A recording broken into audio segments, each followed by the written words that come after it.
Usisahau kushare, kusubscribe na kulike.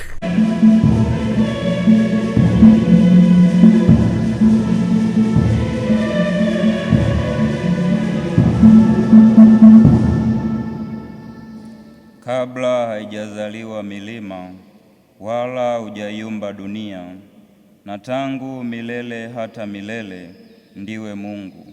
Kiitikio: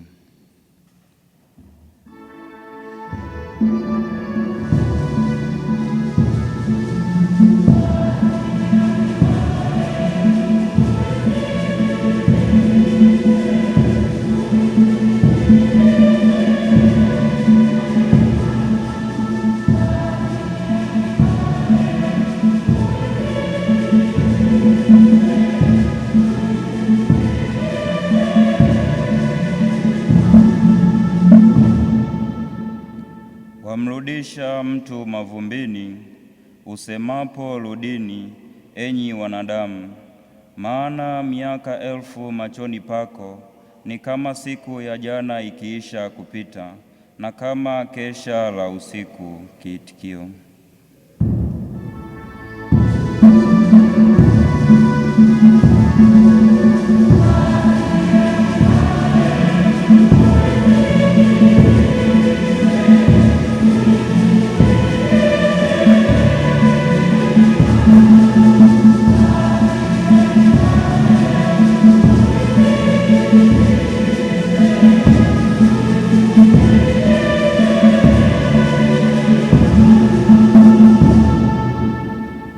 Basi utujulishe kuzihesabu siku zetu, tujipatie moyo wa hekima.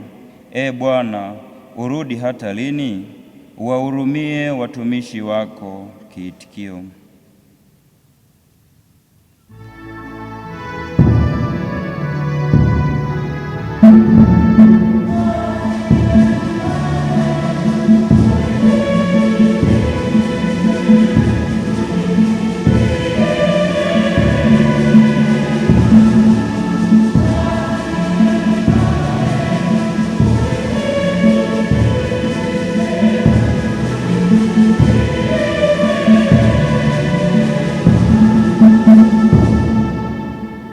utushibishe asubuhi kwa fadhili zako, nasi tutashangilia na kufurahia siku zetu zote.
Somo la Injili takatifu ilivyoandikwa na Mathayo.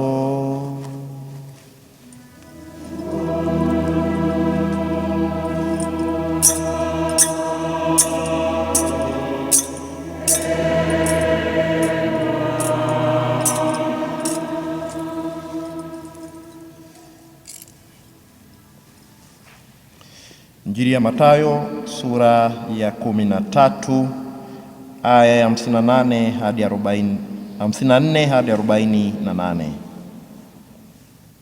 Yesu alipofika nchi yake akawafundisha makutano katika sinagogi lao, hata wakashangaa wakasema, huyu amepata wapi hekima hii na miujiza hii? Huyu si mwana wa seremala? Mamaye si yeye aitwaye Mariamu? Na nduguze si Yakobo na Yusufu na Simoni na Yuda? Na maumbu yake wote hawapo hapa petu? Basi huyu amepata wapi haya yote? Wakachukizwa naye.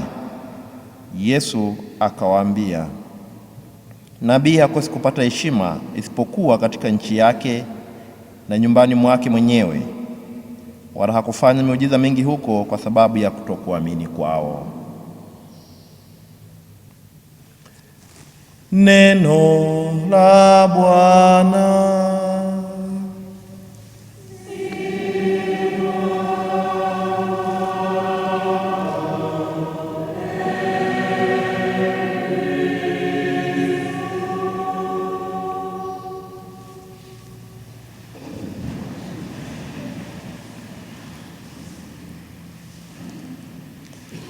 Wapendwa wana taifa la Mungu, tumsifu Yesu Kristo.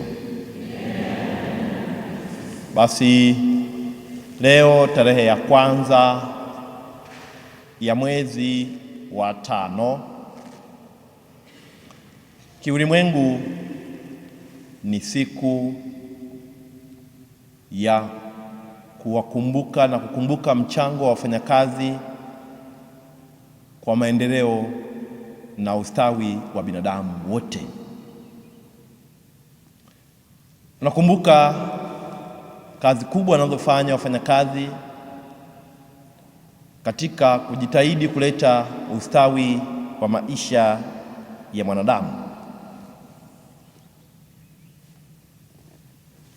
Siku hii ukifuatilia historia ilianzishwa kuanzia kwenye karne ya 17 kuelekea 18, hasa kipindi cha maendeleo ya viwanda. Yalivyoanza maendeleo ya viwanda, wafanyakazi walikuwa wanafanya kazi kwa muda mrefu na kwa malipo kidogo, na wengi walikuwa wananyanyaswa sana. Basi wafanyakazi wakaanza kuwa wanajikusanya, wanaanzisha vyama vyao vya wafanyakazi ili kutetea maslahi yao. Taratibu sehemu nyingi wakawa hawaeleweki na wakubaliki, hasa vyama vyao, lakini sehemu zingine taratibu wakaanza kukubalika. Na kupitia hapo Papa Leo wa 13 akaandika waraka mzuri naitwa encyclical, naitwa Rerum Novarum, ambayo hiyo kimataifa inaitwa kama Magna Charta, inaitwa kama ni waraka maalumu wa kutetea wafanyakazi, na kikanisa ndio hasa waraka maalumu unaoongoza juu ya kueleza juu ya wajibu wa kanisa juu ya kuongelea maslahi ya watu, kutetea watu na kadhalika. Lakini hatimaye taratibu kikanisa sasa, mwaka 1955 Baba Mtakatifu Pio wa 12 ndiye aliyetangaza rasmi kwamba Yosefu mfanyakazi ndiye msimamizi wa wafanyakazi wote. Hivyo hili limetangazwa mwaka 1955 na Baba Mtakatifu Pius wa 12. Fanya hivyo, tunakumbuka nini? Tunakumbuka na kuthamini mchango mkubwa walionao wafanyakazi katika kuleta ustawi wa maisha ya binadamu. Tunaombea wafanyakazi kwa maombezi ya Mtakatifu Yosefu ambaye yeye alifanya kazi ya useremala, hivi aweze kuwaombea wafanyakazi hawa wafanye kazi kwa kuleta maendeleo yao, maendeleo ya familia zao na maendeleo ya nchi na taifa mbalimbali ulimwenguni.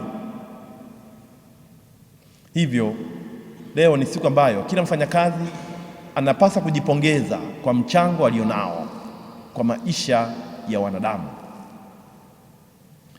Tunapokumbuka wafanyakazi na mchango alionao na kuwakabidhi kwa maombezi ya Mtakatifu Yosefu, tunawageukia upande mwingine wa wafanyakazi wenyewe na kuwauliza, hivi mnautambua na kuthamini mchango mlionao kwa ajili ya maendeleo ya wanadamu? Je, kazi mnazozifanya mnazifanya kwa heshima na utu na kuthamini mchango wa hizo kazi kwa ajili ya maendeleo yenu wenyewe na maendeleo ya binadamu wote? Je, kazi unayoifanya unaifanya kwa kuipenda?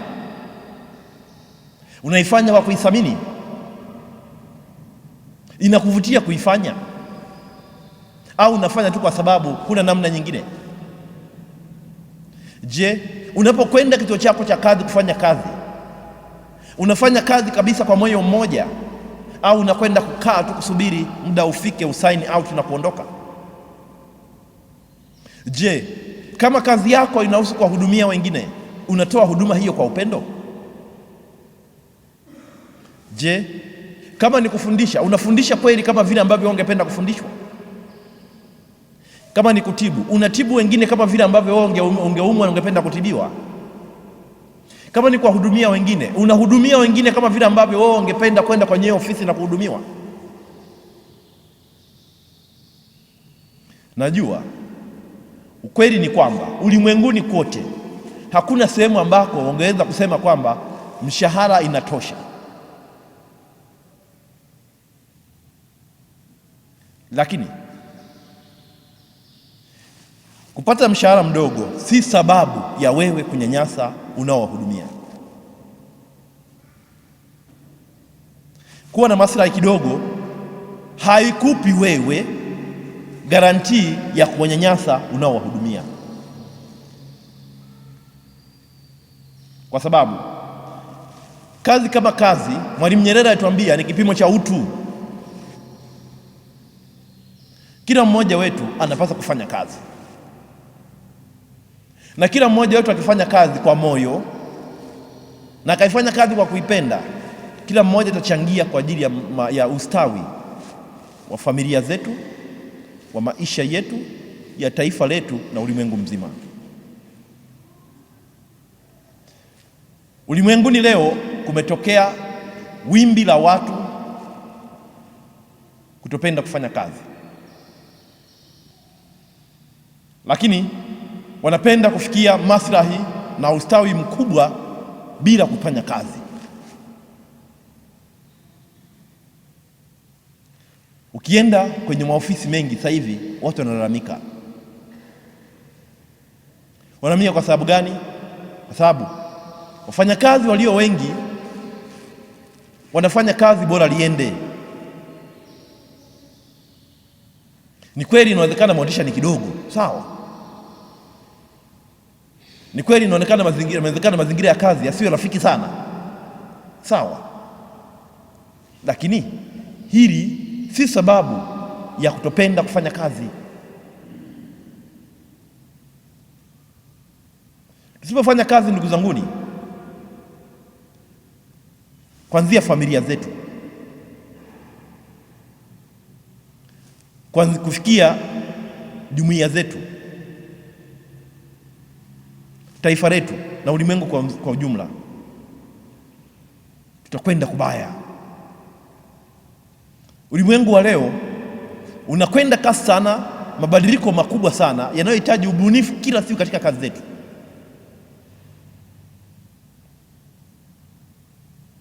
Sasa tusipojituma na kuwa wabunifu katika kufanya hizo kazi, tutaachwa nyuma. tena mbali mno. Na ndio maana siku kama ya leo, kila mmoja katika kazi yake anapaswa kukaa chini na kufanya tathmini. Je, hii kazi yangu naifanya ipasavyo? Je, nahitaji ubunifu zaidi katika kuboresha kazi yangu? Ni wapi ambapo sifanyi vizuri ili kuifanya kazi yangu iende vizuri zaidi?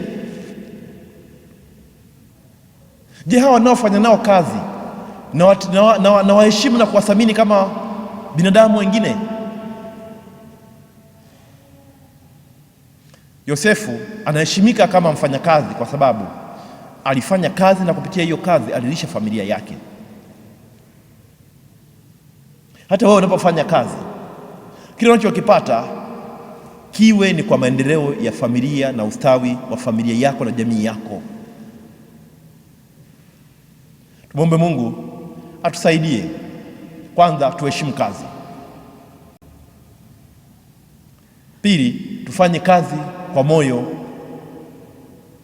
Tatu, tuwe wabunifu katika kazi zetu. Nne, pale ambapo tunaona hatufanye vizuri, tuwe tayari kujifunza kwa wengine wanafanyaje.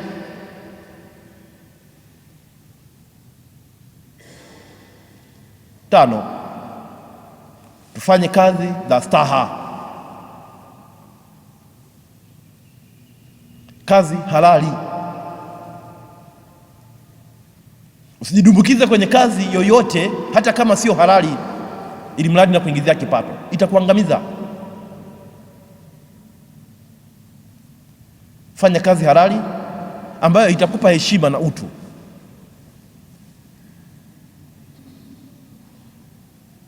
Nafanya kwa kuiheshimu kazi yako na kuithamini.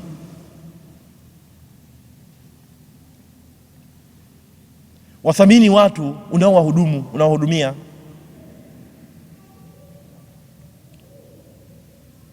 Na siku zote watendee kama vile ambavyo wewe ungependa kutendewa.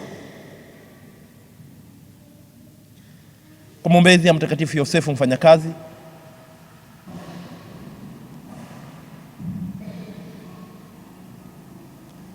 tuwaombee wafanyakazi wote na kuwakabidhi kwa maombezi ya Yosefu mfanyakazi, ili kwa kupenda kazi zao na kufanya kazi zao kwa juhudi, kwa maarifa na kwa utu, tuweze kupata ustawi wa familia zetu, jamii zetu, taifa letu na ulimwengu kwa ujumla. Tumsifu Yesu Kristo. Pia wafanye watu wote kusaidiana katika kazi za kuinua nchi nzima. Bwana.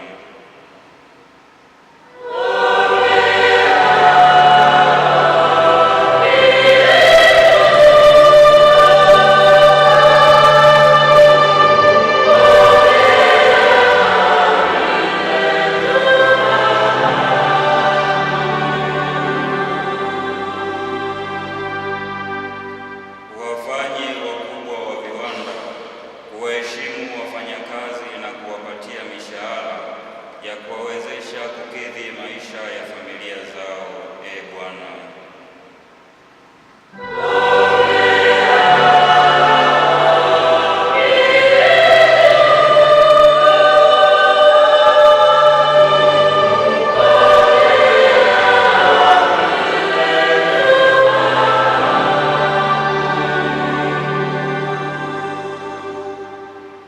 Wasaidie wakubwa wa serikali kulinda haki za wafanyakazi na pia kupanga hali ya uchumi katika utaratibu na amani.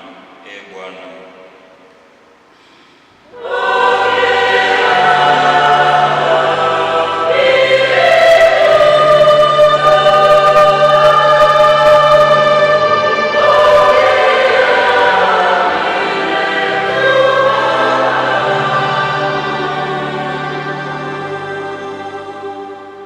Waongoze wafanyakazi na matajiri kufuata njia za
Mbingu na nguvu za mbinguni na maserafu wenye heri wa kuadhimisha pamoja kwa shangwe. Tunakusihi tujalie tujiunge nao kwa sifa, ikisema kwa sauti ya unyenyekevu.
Aliyetuamuru tuadhimishe mafumbo haya.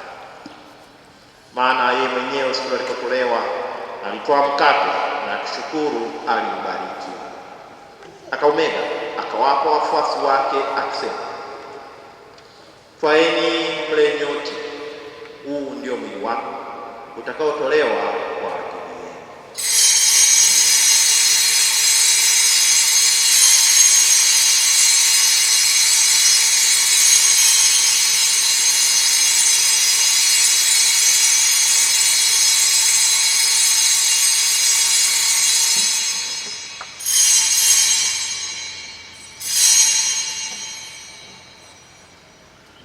Vivyo hivyo baada ya kutwaa kikombe na kushukuru alikibariki, akawapa wafuasi wake akisema, twaeni mnywe nyote, hiki ndicho kikombe cha damu yangu, damu ya agano jipya la milele, itakayomwagika kwa ajili yenu na kwa ajili ya wengi kwa maondoleo ya dhambi. Fanyeni hivi kwa ukumbusho wangu.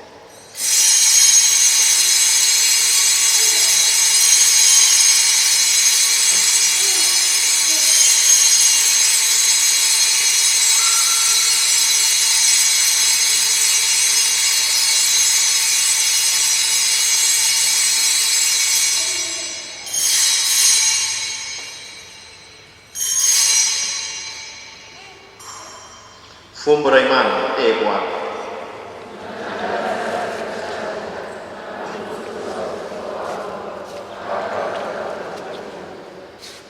kwa hiyo Bwana, tunapoadhimisha ukumbusho wa mateso ya mwanawe ataye wokovu pamoja na ufufuo wake wa ajabu na kupaa kwake mbinguni, tunapotazamia ujio wake wa pili, tunakutolea kwa shukrani sadaka iliyo hai na takatifu. Tunakuomba uiangalie matoleo ya kanisa lako na kumtambua yeye aliye kafara ambaye atakutulizwa kwa sadaka ya kifo chake. Tujalie sisi tunaotiwa nguvu kwa mwili na damu mwanao na kujaza Roho wake Mtakatifu, upate kuwa mwili mmoja na roho moja katika Kristo. Yeye atufanye sisi kwa sadaka timilifu ya milele, ili tuweze kupata urithi pamoja na wateule wako, kwanza kabisa pamoja Bikira Maria mwenye heri, mama wa Mungu, Mtakatifu Yosefu mfanyakazi, mume wake Bikira, na mitume wako wenye heri na mashahidi wako watukufu, Mtakatifu Gema Garigani, msimamizi na mwombezi wa altare yetu, na watakatifu wote ambao tunategemea kupata daima msaada wa maombezi yao mbele zako. Tunakuomba Bwana, huyu aliye kafara na upatanisho wetu, alete amani na wokovu duniani kote. Upende kulimarisha katika imani na mapendo kanisa lako na usafiri hapa duniani, pamoja na mtumishi wako Baba Mtakatifu wetu Leo wa 14 na askofu wetu Flavian Matindi Kasala, pamoja na maaskofu wote wa Kilelo wote na watu wote wanaofanya kwa taifa lako. Usikize kwa wema sala ya mahali iliyoita hapa mbele yako, Baba uliye mtakatifu, kwa huruma yako kusanya kwako wanao watu wa popote duniani. Wapokee kwa wema katika ufalme wako ndugu zetu marehemu, hasa kwa namna pekee wapendwa wetu marehemu tunawakumbuka na kuombea katika adhimisho hili, na wote walio dunia wakiwa wamekupendeza, na hata tumaini kufika katika ufalme huo ili pamoja tushirikishwe milele kwa utukufu wako, kwa njia ya Kristo Bwana wetu, ambaye kwa njia yake ulijalia ulimwengu mema yote.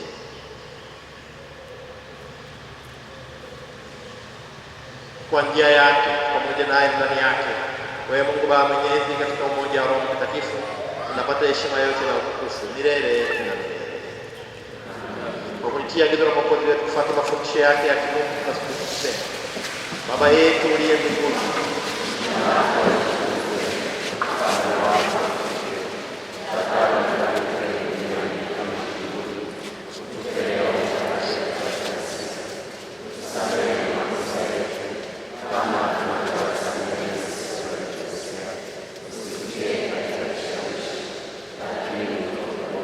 Bwana, tunakuomba utuokoe katika maovu yote, tujalie kwa amani maishani mwetu, kusudi kwa msaada wa huruma yako tufurahi daima na dhambi, wala tusifadhaishwe na jambo lolote, tunapotazamia tunaenda heri na ujio wa Mwokozi wetu Yesu Kristo.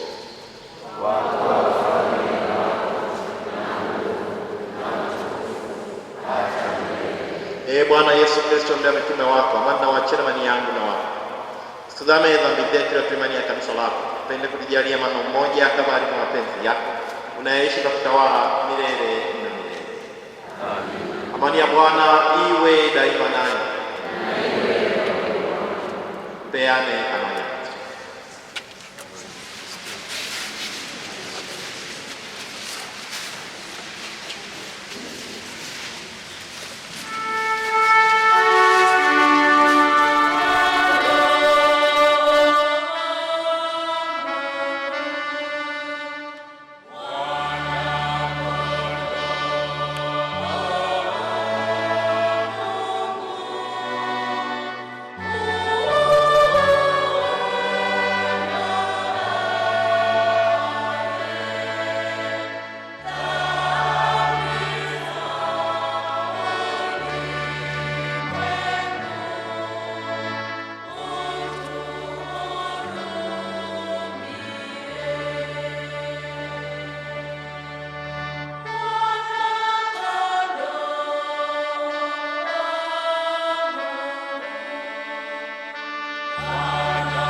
kuyashuhudia mapendo yako katika mioyo yetu, na hivi tufurahie daima matunda ya amani ya milele tunaombayo kwa njia ya Kristo Bwana wetu.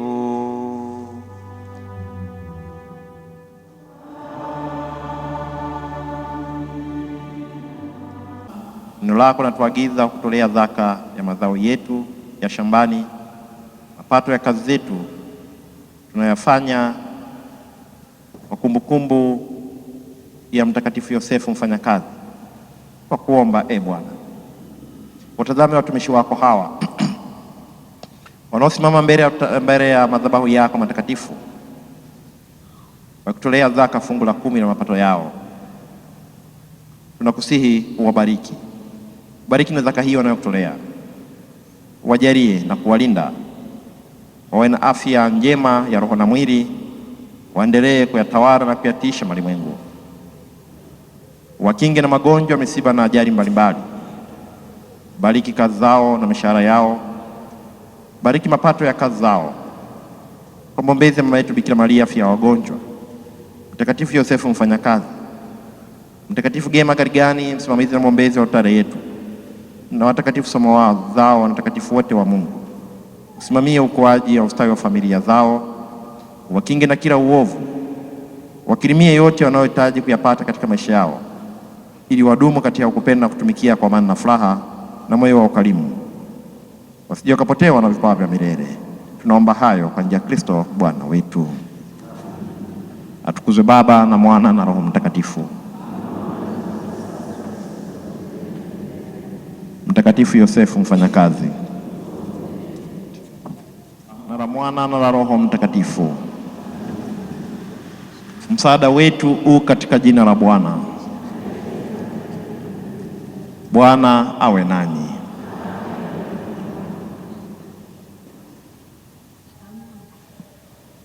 Mungu, wewe unatuagiza tufanye kazi kwa kutuhimiza na kutuasa kwamba asiyefanya kazi hastahili kupata chakula. Tunakuomba sana Bwana, kwa neno lako ambalo laweza kubariki na kutakasa kila kitu, wabariki watumishi wako hawa, ubariki na vifaa hivi wanavyochukua, wanavyotumia katika kufanya kazi, wakifanya kazi kwa kadiri ya sheria na mapenzi yako, waikushukuru na kuliita jina lako takatifu. Wajalie kwa enzi yako afya mwilini na usalama rohoni, wakirimie yote wanayohitaji, ili wafurahie mapato ya kazi zao, wafanye kwa wema na uaminifu, wadumu katika kukushukuru wewe katika kufanya kazi. Kazi hizi ziwastahilie katika ustawi wa familia zao, jamii zao na taifa kwa ujumla. Tunawakabidhi wote mikononi mwako Bwana, waepushe na kila hatari na kila baya katika kazi zao, ili wanapoendelea kutukuza wewe washiriki katika kazi ya uumbaji wako. Tunaweka chini ya ulinzi wako Bwana. Tunaomba hayo kwa njia ya Kristo Bwana wetu. Bwana awe nanyi.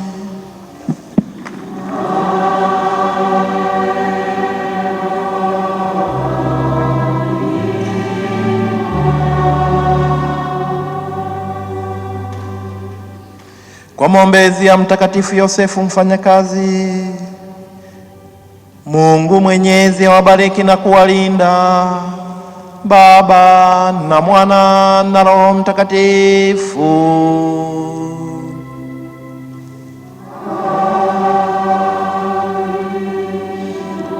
Nendeni na amani.